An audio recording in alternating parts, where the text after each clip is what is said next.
कल पढ़े थे प्रतिबिंबों की संख्या निकालना, सीखे थे ना। प्रतिबिंबों की संख्या कैसे निकालते हैं, नंबर ऑफ इमेजेस कैसे निकालते हैं, ये हम लोग देखे थे। क्या फॉर्मूला बताए थे, n बराबर 360 डिग्री बट्टे में थीटा, बताए थे ना। यदि दो ठो समतल दर्पण प्लेन मिरर थीटा एंगल पर रखा जाए, यदि दो समतल दर्पण प्लेन मिरर थीटा एंगल पर रखते हैं और इनके बीच में एक ऑब्जेक्ट रख देते हैं, तो कितना इमेज बनता है, कितना प्रतिबिंब बनता है, इसका फॉर्मूला बताए थे। n बराबर 360 डिग्री बट्टे में थीटा, समझ गया ना।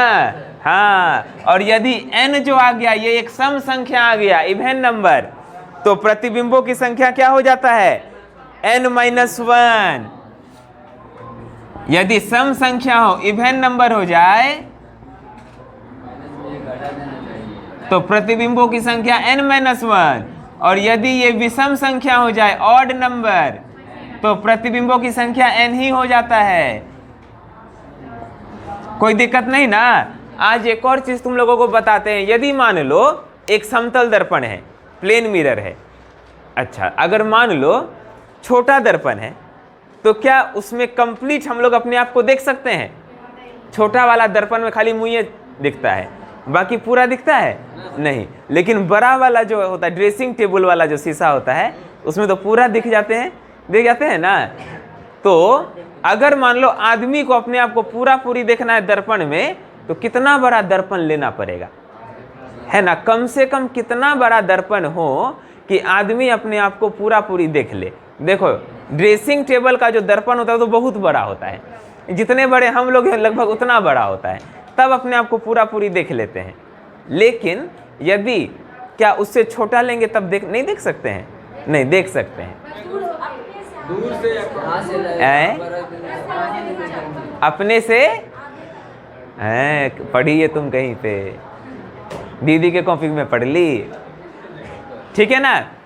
तो यदि देखो दर्पण का साइज कितना होना चाहिए, तुम्हारा जो भी साइज है उसका आधा, है ना। तुम्हारा जो भी हाइट है किसी भी व्यक्ति का, अगर उसका आधा दर्पण ले लें, आधे साइज का, तो आदमी पूरा पूरी अपने आप को देख सकता है। समझ गए? कहने का मतलब ये है, मान लो ये एक आदमी है, क्या है,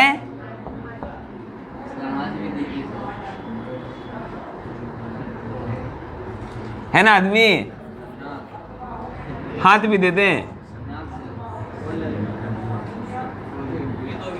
ठीक है।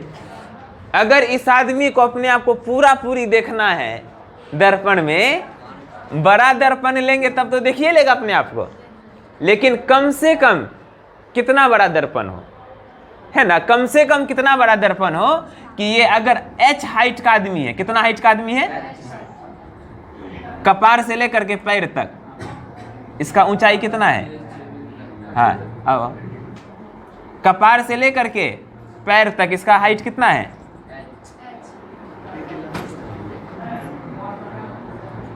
ये h हाइट का आदमी है। ये पूरा पूरी अपने आप को देख सके, इसके लिए दर्पण कम से कम कितना बड़ा होना चाहिए, इस आदमी के हाइट से आधा। कम से कम h/2 हाइट का दर्पण ले लेंगे, अपना काम चल जाएगा। समझ गया ना। यदि मान लो 6 फीट का आदमी है, 6 फीट का आदमी है, मान लो 6 फीट का आदमी हो, उसके जैसा, 6 से भी ज्यादा है वो, मान लो 6 फीट का आदमी है। यदि इसको पूरा पूरी अपने आप को देखना है, तो दर्पण कम से कम कितना बड़ा लेना पड़ेगा, 3 फीट का। 3 फीट से छोटा दर्पण लेंगे तो पूरा पूरी नहीं देख पाएगा, 3 से बड़ा लेंगे तब तो देखिए लेगा। समझ गया ना। तो ये बात है, लिख लो, यहाँ लिखो बिंदु बना के, कम से कम आधा होना चाहिए, और उससे बड़ा होगा तो अच्छी बात है, तब तो देखिए जाएगा, लेकिन आधा से कम नहीं होना चाहिए। लिखो, लिखेंगे इसमें, लिखो ना, यदि हाँ किसी व्यक्ति को, या ऐसे लिखो ना, यदि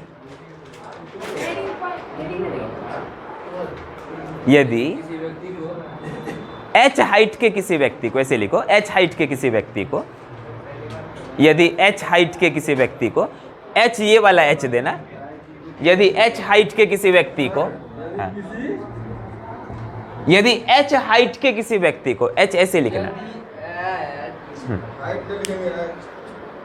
h ऊंचाई लिखो था, हाइट नहीं लिखेगा तो, हाइट लिखो ऊंचाई लिखो, एक बात ना है रे, बड़ा मूर्ख सब है तुम लोग। यदि h हाइट के किसी व्यक्ति को पूरा पूरी अपने आप को देखना है,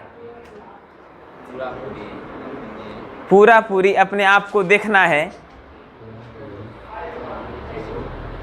पूरा पूरी अपने आप को देखना है, पूरा पूरी अपने आप को देखना है, तो उसे कम से कम, तो उसे कम से कम h/2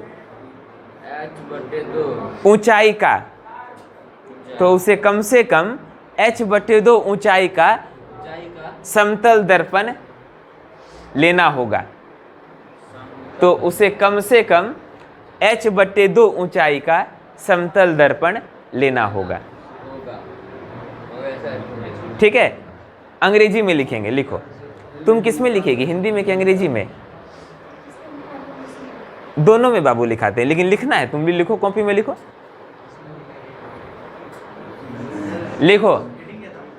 हेडिंग कुछ हो नहीं, ये चुन्नू को बना लेना।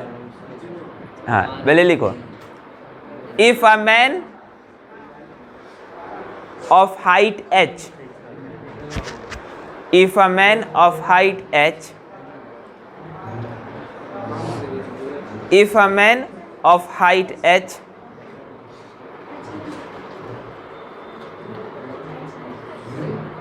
if a man of height h wants to see its full image,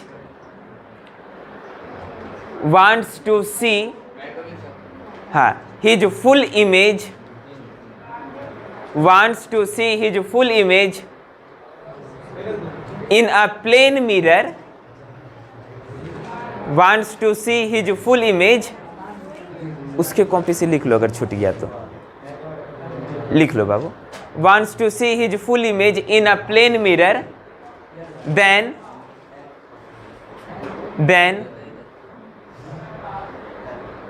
minimum size of, then minimum size of plane mirror, then minimum size of plane mirror should be, then minimum size of plane mirror should be h/2, then minimum size of plane mirror should be h/2। लिख लिया, कोई दिक्कत नहीं। अच्छा, एक बात और, photo बना लिया, फोटो बना लो, बना लो ना, आदमी बना लो, दर्पण बना दो सामने में।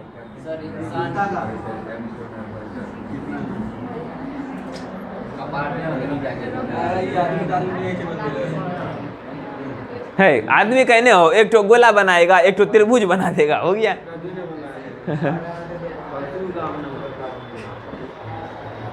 एक तो वृत्त बनाओ, नीचे त्रिभुज खींच दो, बन गया। सब चीज सीखना चाहिए।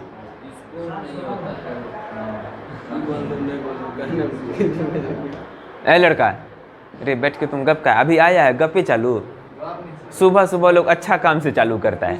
नहीं, स्टार्ट करो लिखना, अभी कॉपी चेक करेंगे तुम्हारा। अच्छा, पिछला चैप्टर सबका तुम लोग का टेस्ट हो सकता है, फिजिक्स का बोले थे ना, आज का है, होगा कभी भी हो सकता है, ये काहे बोलेंगे कल, कभी भी हो जाएगा। चैप्टर कैपेसिटर और इलेक्ट्रिक करंट, संधारित्र और विद्युत धारा।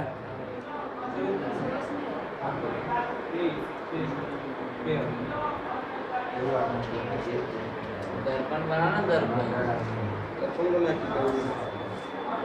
चेहरा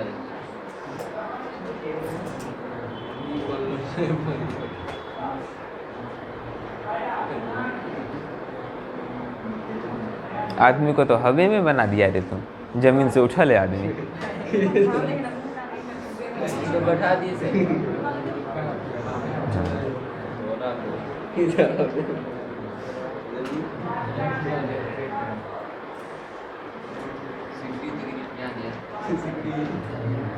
अब एक ठो बात देखो, एक और क्वेश्चन पूछा जाता है।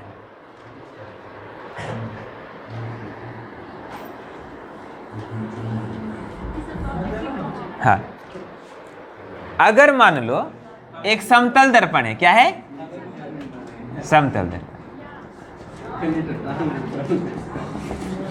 इसके आधे भाग को काला कर दिया है। मान लो ऊपर से आधा क्या कर दिया?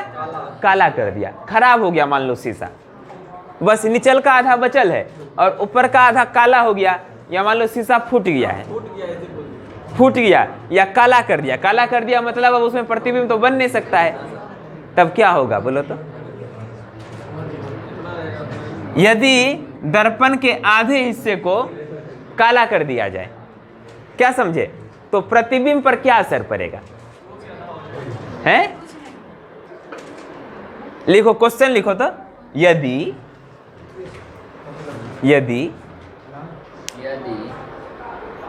किसी समतल दर्पण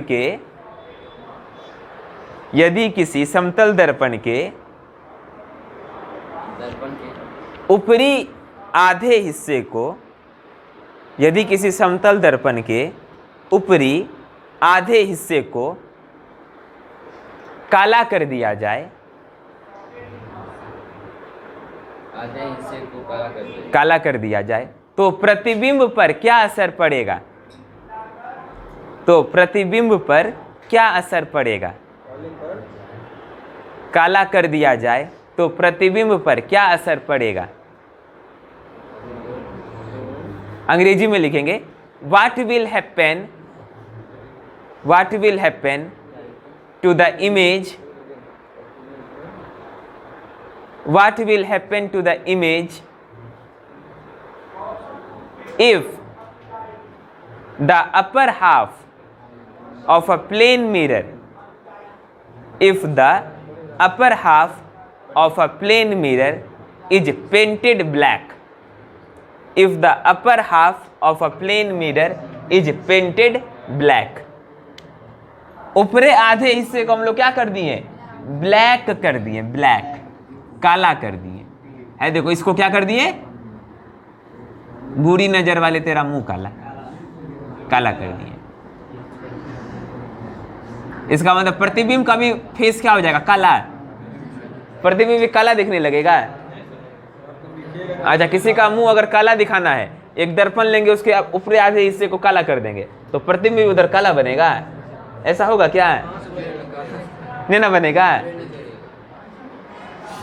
है एक ठो लेंगे, वो क्या बोलते हैं, समतल दर्पण, ऊपर का हिस्सा काला कर देंगे, अभिनव को ले जाके खड़ा कर देंगे, तो अभिनव का चेहरा उसमें काला दिखेगा।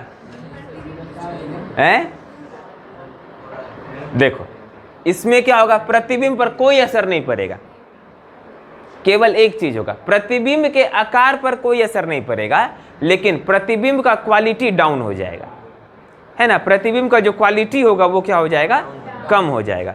पहले जितना स्पष्ट रूप से हम लोग देख पा रहे थे प्रतिबिंब को, अब उतना स्पष्ट नहीं देख पाएंगे। क्या समझे? आकार उतना ही बड़ा बनेगा, जितना बड़ा पहले बनता था उतना ही बड़ा प्रतिबिंब बनेगा, लेकिन उसका क्वालिटी थोड़ा कम हो जाएगा। पहले एकदम साफ सुथरा स्पष्ट चेहरा दिखता था, लेकिन अब स्पष्ट नहीं दिखेगा। क्या समझे? स्पष्ट चेहरा नहीं दिखेगा। क्या समझे? ऐसा क्यों होगा? क्वालिटी क्यों डाउन हो जाएगा? क्योंकि देखो पहले क्या था, प्रतिबिंब क्या है? आपतित किरणें जब परावर्तित होती हैं तभी तो प्रतिबिंब बनता है। मान लो पहले जब पूरा दर्पण सही था तो इस पे बहुत सारा किरण जो होगा इंसिडेंट कर रहा था, आपतित हो रहा था कि नहीं? ऊपरों वाला हिस्सा पर आपतित हो रहा था कि नहीं? ऊपर भी हो रहा था, नीचे भी हो रहा था, सब तरफ हो रहा था, सब मिल करके परावर्तित हो रहा था ना। आज सबको पीछे ले जा करके एक जगह मिल करके सब प्रतिबिंब बना देता था, कुछ इस प्रकार से। ठीक है, मतलब कि पहले बहुत सारा किरण मिल करके प्रतिबिंब बना रहा था, लेकिन बाद में क्या होगा, इधर जो भी किरण आपतित होगा इसका तो परावर्तन होगा नहीं, क्योंकि उधर काला हो गया है। परावर्तन किसका होगा, खाली नीचे वाले का होगा कि नहीं। तो अब कम किरण मिल करके क्या हो रहा है, कम किरण परावर्तित हो रहा है, तो कम किरण से प्रतिबिंब बना है, इसका मतलब थोड़ा क्वालिटी डाउन हो जाएगा, है ना। पहले बहुत सारा किरण से प्रतिबिंब बना था, अब कम किरण से प्रतिबिंब बना है, तो क्वालिटी क्या हो जाएगा, डाउन हो जाएगा, अच्छा से चेहरा वगैरह उसमें नहीं दिखेगा। लेकिन बोलेगा आकार कैसा रहेगा, आकार जैसा पहले था वैसने आकार रहेगा, लिख देंगे यहाँ। बोलिए सर। बोलेंगे इस परिस्थिति में इसका उत्तर में लिखेंगे, इस परिस्थिति में, परिस्थिति लिखिए तो सर। परिस्थिति मतलब तुम लोग परिस्थिति का सामना आज तक नहीं किया है, इसीलिए परिस्थिति लिखने नहीं आता है। परिस्थिति का सामना, कठिन परिस्थिति का सामना नहीं किया है। कठिन परिस्थिति का सामना किया है तुम लोग, किया है, तब परिस्थिति लिखना आना चाहिए। लिखेंगे इस परिस्थिति में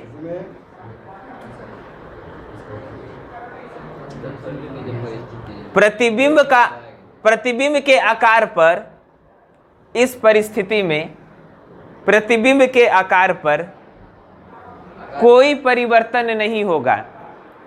प्रतिबिंब के आकार पर कोई परिवर्तन नहीं होगा। प्रतिबिंब के आकार पर कोई परिवर्तन नहीं होगा, किंतु क्या होगा बोलो तो, आकार पर कोई परिवर्तन नहीं होगा, किंतु है, किंतु क्वालिटी में लिख दो ना, क्वालिटी लिख दो ना, उतना हिंदी थोड़े जानना जरूरी है। किंतु क्वालिटी में क्वालिटी QUALITY भाई, किंतु क्वालिटी में, हाँ, किंतु क्वालिटी में थोड़ा धुंधला हो जाएगा। हाँ, किंतु क्वालिटी में थोड़ा धुंधला हो जाएगा।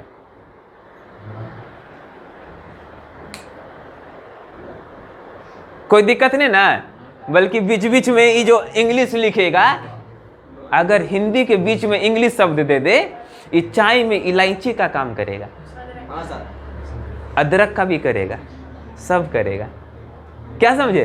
इसीलिए बीच बीच में अंग्रेजी शब्द लिख देना, ये किसका काम करेगा, इलायची का, अदरक का काम करेगा, क्या समझे।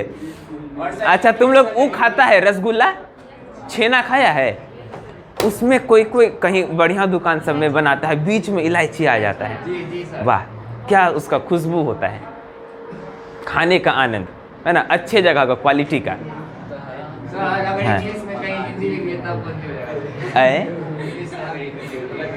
कौन चीज,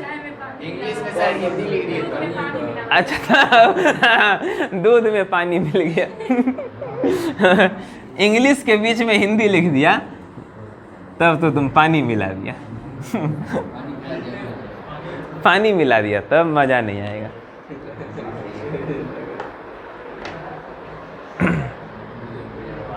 ठीक है, चलो अब अगला टॉपिक, गोलीय दर्पण। गोलीय दर्पण लिखो।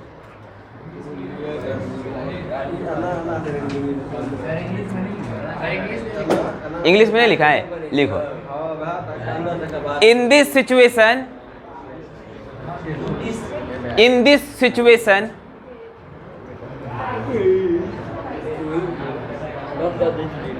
size of image will not change. In this situation, size of image will not change. In this situation, size of image will not change, but the quality of image will decrease. But the quality of image will decrease. कोई दिक्कत नहीं ना, quality of image will decrease.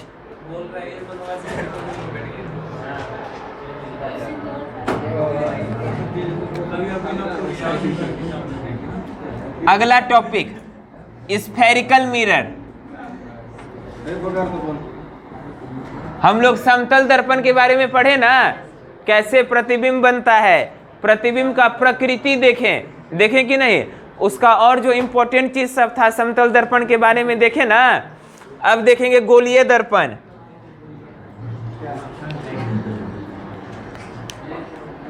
Spherical mirror,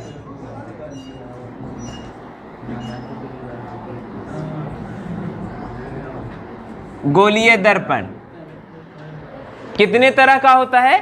दो, ठीक है ना, अवतल दर्पण और उत्तल दर्पण। अच्छा, गोलीय दर्पण किसे कहते हैं? गोलीय दर्पण वह दर्पण जिसका परावर्तक सतह गोलीय हो, जिसका परावर्तक सतह गोलीय हो। और समतल दर्पण किसे कहते हैं? वह दर्पण जिसका परावर्तक सतह समतल हो। परावर्तक सतह अंग्रेजी में बोलते हैं reflecting surface. Those mirror whose reflecting surface is plane is known as plane mirror, और those mirror whose reflecting surface is curved या spherical is known as spherical mirror. समझ गया? तो गोलीय दर्पण की परिभाषा लिख दो। वह दर्पण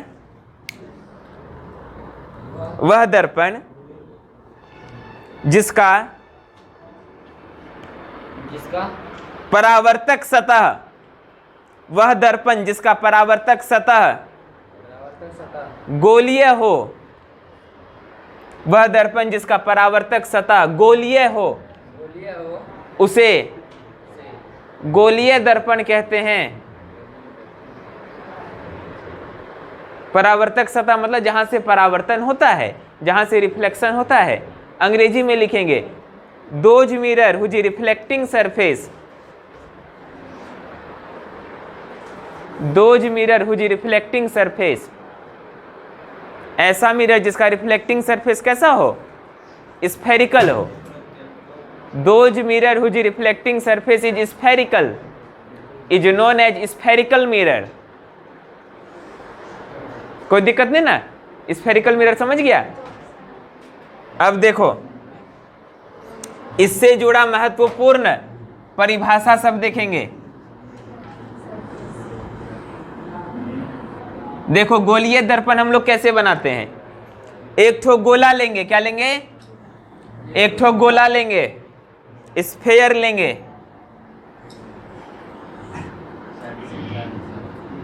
समझ गया? अब देखो यदि हम लोग इधर से रंग कर दें तब कौन दर्पण बना?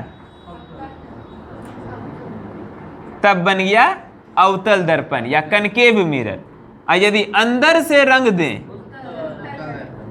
तब उत्तल दर्पण या कन्वेक्स मिरर। कोई दिक्कत नहीं ना? इसको बीच से चीर देते हैं। हो गया? दो ठो बन गया ना? ई दर्पण कौन हो गया? तो इसका मतलब ये है कि गोलीय दर्पण किससे बनाया जाता है? किसी गोले से बनाया जाता है। समझ गया कि नहीं? यदि बाहर के तरफ रंग देंगे तब बन जाता है अवतल दर्पण, और यदि भीतर से रंग देंगे तब बन जाता है उत्तल दर्पण।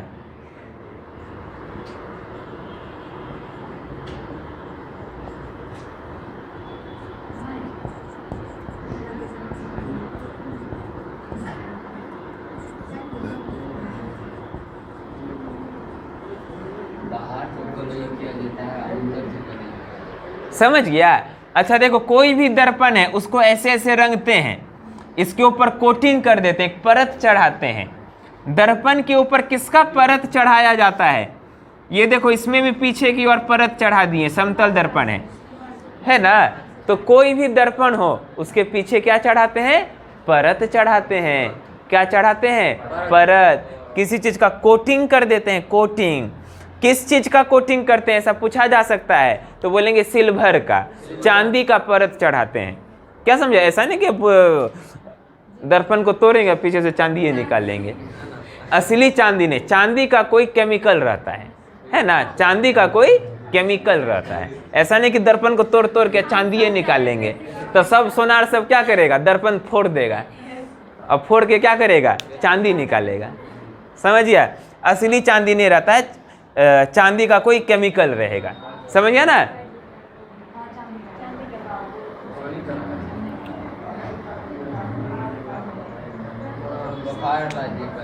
अब लिखो इसका पहला बिंदु लिखो।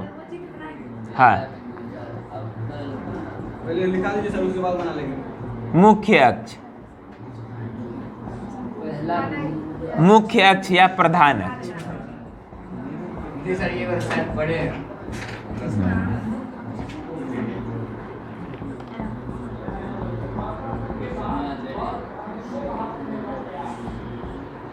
Principal axis.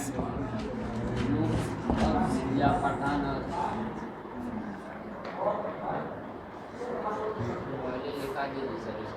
हाँ, तो यही तो बना लिखा रहे हैं। लिखो परिभाषा सब लिखाएंगे, 5-6 को परिभाषा सब लिखो। मुख्य अक्ष का परिभाषा, वह रेखा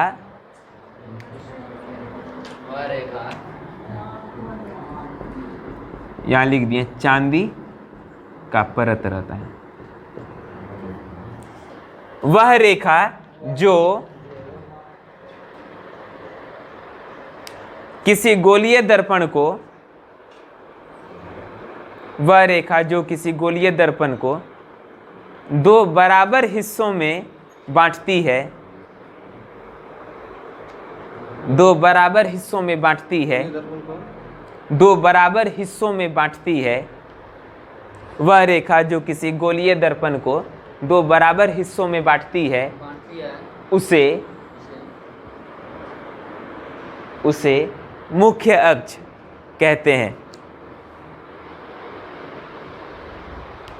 उसे मुख्य अक्ष कहते हैं। कोई दिक्कत नहीं, ठीक है। अंग्रेजी में लिखेंगे, the line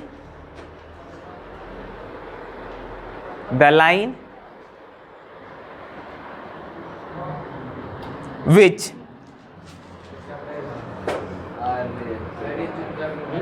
the line which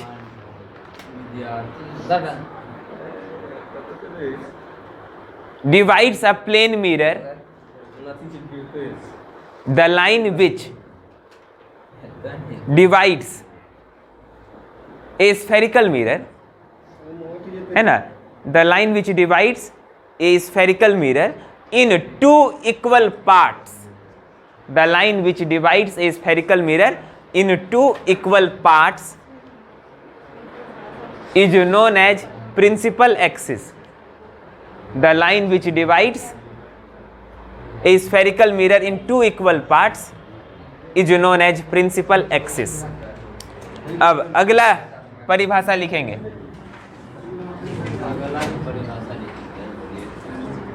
ध्रुव।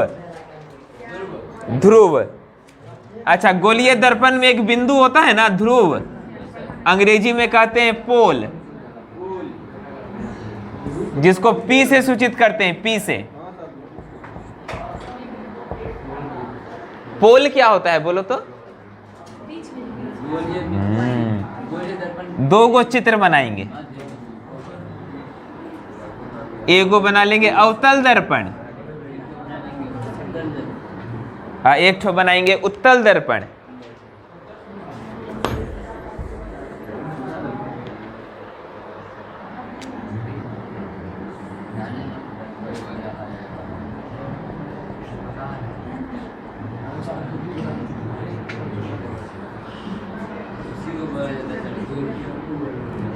ये जो लाइन है, ये रेखा, इस रेखा को कहते हैं मुख्य अक्ष या प्रधान अक्ष, अंग्रेजी में प्रिंसिपल एक्सिस। क्यों कहते हैं? क्योंकि ये रेखा जो है बाबू, दर्पण को 2 बराबर हिस्सों में बांट रही है कि नहीं। यह रेखा जो है इस दर्पण को 2 बराबर हिस्सा में बांट रही है। यह रेखा जो है इस दर्पण को 2 बराबर हिस्सा में बांट रही है कि नहीं। इसीलिए इस रेखा को क्या कहते हैं? मुख्य अक्ष कहते हैं या प्रधान अक्ष कहते हैं। समझ गया ना, परिभाषा में वही लिखा है। वह रेखा जो किसी दर्पण को 2 बराबर हिस्सों में बांटती है उसे क्या कहते हैं? प्रधान अक्ष या मुख्य अक्ष कहते हैं। कोई दिक्कत नहीं ना, अंग्रेजी में प्रिंसिपल एक्सिस कहते हैं। अब देखो, एक बिंदु होता है पोल। पोल किसे कहते हैं? ये जो बिंदु है ना, यही पोल है। ये पोल बिंदु दर्पण पे होता है, दर्पण पे, है कि नहीं? तो मुख्य अक्ष दर्पण को जिस बिंदु पर काटती है उस बिंदु को ध्रुव कहते हैं। मुख्य अक्ष जो है ना, दर्पण को जिस बिंदु पर काटती है उस बिंदु को क्या कहते हैं? ध्रुव कहते हैं। समझ गया? मुख्य अक्ष जो है दर्पण को जिस बिंदु पर काटी है उस बिंदु को क्या कहते हैं? ध्रुव कहते हैं। समझ गया? लिखो। ये मत समझ लेना पोल जो गरल रहता है, बिजली का पोल, खंभा, तुम तो वही समझ रहा था। हाँ हाँ, चलो लिखो।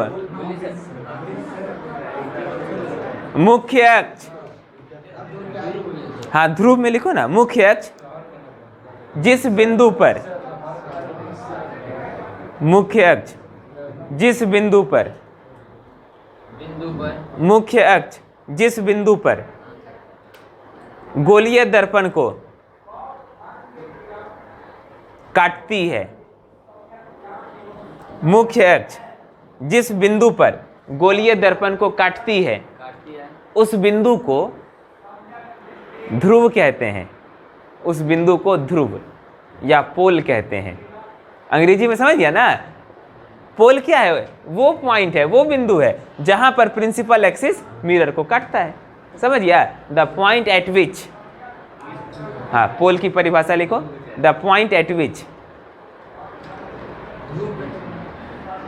The point eight which principle axis, the point eight which principle axis cuts spherical mirror. बना लेगा तो उत्तम रहेगा। The point eight which principle axis cuts a spherical mirror is known as pole. A spherical mirror, the point at which principal axis cuts a spherical mirror is known as pole. है ना? जिस point पर principal axis है ना spherical mirror को काटता है उस पॉइंट को कहते हैं पोल। तीसरा बिंदु लिखेंगे। हाँ 5-6 क्लास के बच्चा सब लेकर आओ देते हैं। अभी तो 12th का क्लास चल रहा है। मतलब सर उसका कोई टाइम होगा सर? इंग्लिश मीडियम या हिंदी मीडियम हिंदी सर है? हिंदी। हिंदी मीडियम का समय सुबह में 6 बजे से। वक्रता केंद्र, सेंटर ऑफ कर्वेचर,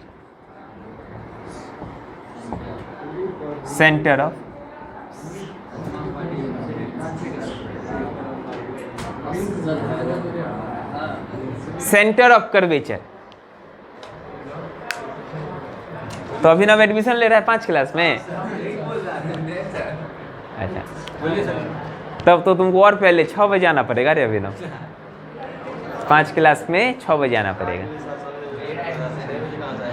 वक्रता केंद्र, अच्छा तुम्हारा जो छोटका है रे, तो बहुत ही छोटा है सर। अच्छा वक्रता केंद्र सेंटर ऑफ कर्वेचर लिखो।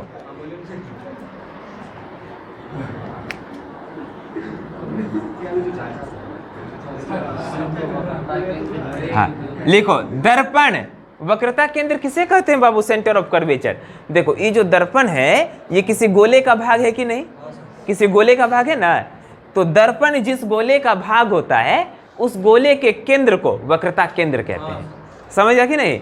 दर्पण जिस गोले का भाग होता है उस गोले के केंद्र को क्या कहते हैं? वक्रता केंद्र कहते हैं। कोई दिक्कत नहीं ना? ये जो दर्पण सब है किसी गोले का ना भाग है, उस गोले का कोनो केंद्र होगा कि नहीं? और उसी के केंद्र को क्या कहते हैं? वक्रता केंद्र कहते हैं, सेंटर ऑफ कर्वेचर कहते हैं। लिखेंगे दर्पण जिस गोले का भाग है, वक्रता केंद्र की परिभाषा। दर्पण जिस गोले का भाग है उस गोले के केंद्र को, दर्पण जिस गोले का भाग है उस गोले के केंद्र को वक्रता केंद्र कहते हैं।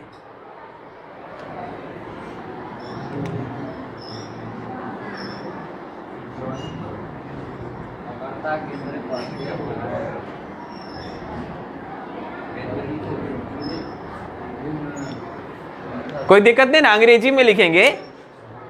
इस चित्र बना लो, इस चित्र बनाओ।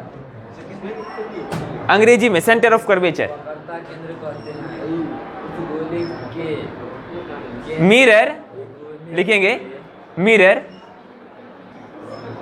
which is a part of a sphere, mirror which is part of a sphere, mirror which is part of a sphere।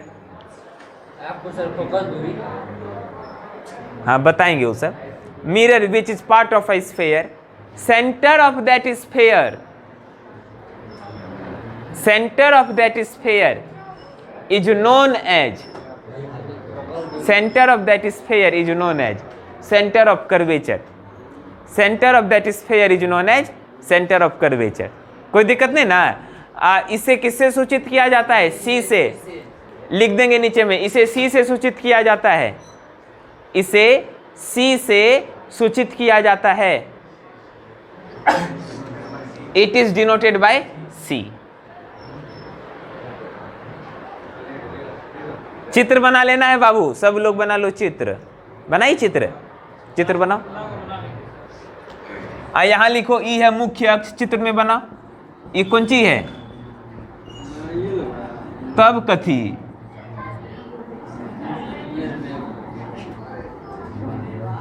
ई भेले मुख्य अक्ष, ई कथी भेले?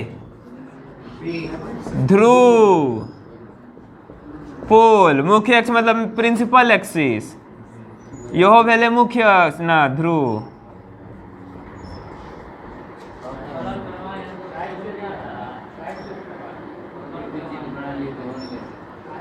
ना दुनू में। ऐसी भेले वक्रता केंद्र।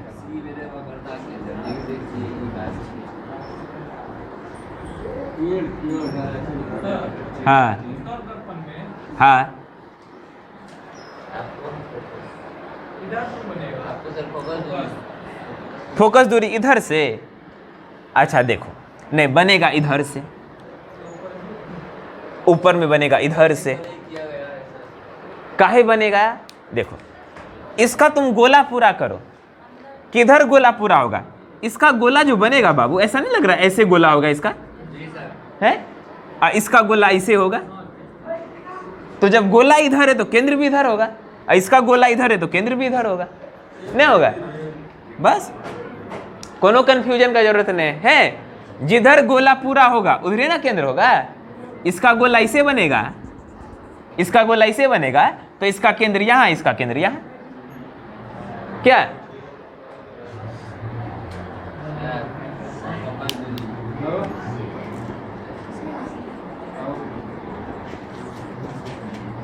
सी हो गया वक्रता केंद्र।